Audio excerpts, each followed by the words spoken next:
حضرت عیسیٰ علیہ السلام کے گاؤں میں ہم آپ کو خوش آمدید کہتے ہیں۔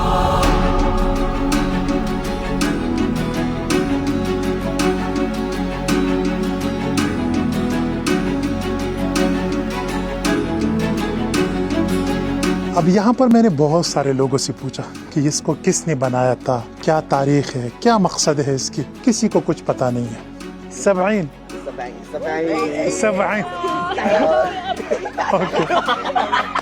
ابھی میں پہنچ گیا ہوں، آپ میرے آس پاس عیسیٰ علیہ السلام کا گاؤں دیکھ سکتے ہیں، ملولہ آپ دیکھ سکتے ہیں، اس طرف ایک چرچ ہے اور اس طرف جو ہے گھر ہے۔ اب میں آپ کو یہ دونوں سائڈ دکھانے والا ہوں، اور یہ دونوں سائڈ دکھانے کے بعد پھر ہم یہ جو چرچ ہے اور یہ جو گھر ہے اس کے درمیان یہ پہاڑ ہے، اور اس پہاڑ کے درمیان میں راستہ ہے، اور راستہ بہت خوبصورت لاجواب قسم کا راستہ ہے، اور وہ بھی میں آپ کو دکھانے والا ہوں۔ اس پہاڑ کے اندر جائیں گے اور پھر اس پہاڑ سے گھومتی ہوئی واپس اس پہاڑ کے ٹاپ پر آئیں گے۔ لیکن یہ سب دکھانے سے پہلے میں آپ کو ارامک زبان کے بارے میں کچھ بتانا چاہتا ہوں۔ ارامک زبان وہ زبان ہے جس میں حضرت عیسیٰ علیہ السلام اپنے فالوورز کے ساتھ بات کرتا تھا۔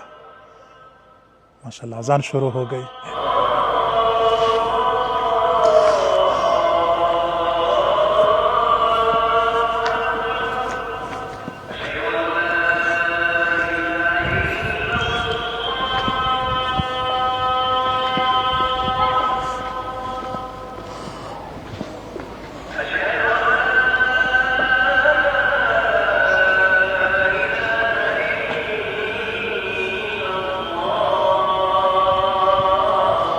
جل جلالہ۔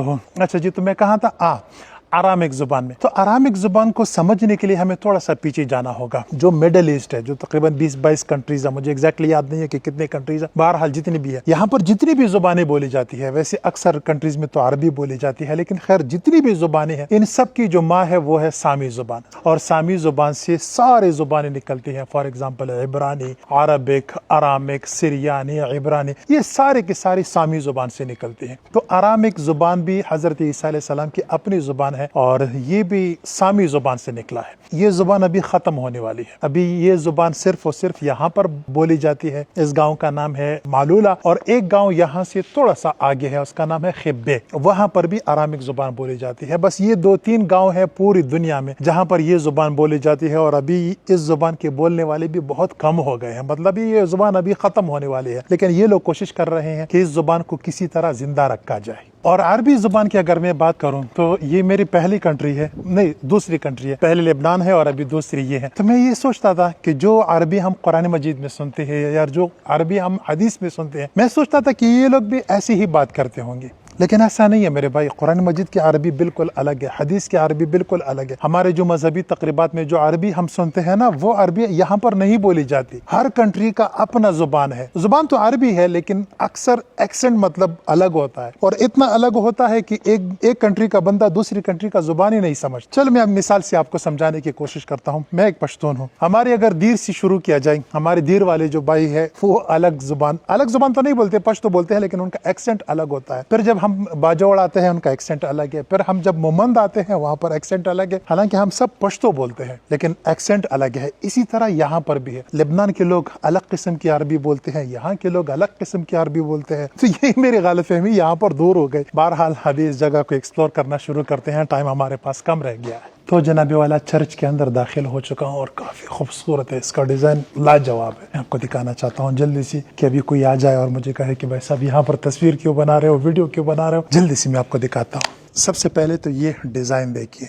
یہ ڈیزائن جو ہوا ہے نا یہ ابھی کا نہیں ہے، یہ 3-4 ہزار سال پرانا ہے، ٹھیک ہے۔ اور اس کی تاریخ میں بتا چکا ہوں، اگر آپ نے میرے لبنان کی ویڈیوز دیکھی ہیں تو اس میں آپ کو سب کچھ بتا چکا ہوں کہ جتنے بھی چرچ وغیرہ بنے ہیں یہاں پر لبنان میں، جتنے بھی مڈل ایسٹ میں، اکثر مڈل ایسٹ میں جتنے بھی آپ پرانے زمانے کی جو تعمیر دیکھ رہے ہیں نا، لوگ کہتے ہیں یہ رومن تھے اور رومن نے اور سب کو بنایا تھا، ایسا نہیں ہے۔ یہ سارے کے سارے فونوشینز لوگوں کے مندر تھے، اور اس کے بعد یہ صلیبی آ گئے اور انہوں نے مندروں کے اوپر قبضہ کیا، اور اس کے بعد یہ سب کچھ بنایا۔ تو یہ سب کچھ جو ہے نا آپ دیکھ سکتے ہیں، یہ مندر ہے اور یہ بہت پرانے ہیں، مطلب ہزاروں سال پرانے ہیں۔